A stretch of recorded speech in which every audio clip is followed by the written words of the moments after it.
Okay, this one's a little heavy, but it's absolutely necessary. December has this weird way of playing up emotions you didn't ask for. You're wrapping gifts or driving home from practice, and suddenly you're hit with a wave you weren't ready for. Missing someone you loved, feeling the weight of memory, family that's far away, the quiet moments that feel a little too quiet, the dark evenings, the cold, the lonely pockets of the season. And before you know it, your hand is in a bag of something. Again, not because you're hungry, but because you're trying not to feel what's actually happening inside of you. And here's the part that most women don't ever say out loud. A lot of the holiday overeating isn't about food at all. It's about comfort. It's about distraction, numbing. Food becomes the quick fix you reach for when you don't want to sit with the sadness or grief or stress or the pressure to be happy because it's the holidays. But the reality is this: no amount of cookies can fill an emotional gap. They might cover it for 10 minutes, but that feeling comes right back. And now you're frustrated on top of everything else. This is a cycle.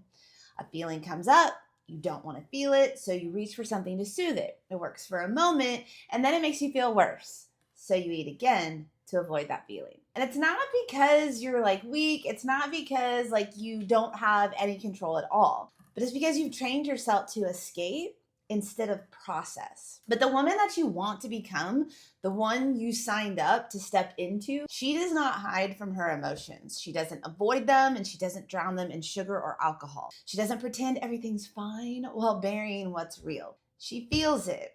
She sits with it. She breathes through it. She lets the emotion be there without letting it run the show. And that isn't softness, that's actually strength. So here's what I want you to consider shifting in your mind. Feelings are not our emergencies. They don't require a trip to the pantry. They don't require food or alcohol to make them go away. Let the feeling be there. Let the memory come up. Let the sadness sit for a moment. Let the frustration move through you. Because the second you stop fighting against your emotions, you stop giving them power over your behavior. So if the holiday season brings up a lot for you, good or hard or both, remember this: you don't have to eat your feelings or drink your feelings. Like, you're allowed to experiencing them fully without completely abandoning yourself. And every time you choose to feel instead of numb, you become stronger, more grounded, and more in control of your life. This is what we call emotional leadership, and it's one of the greatest gifts you can give yourself this year.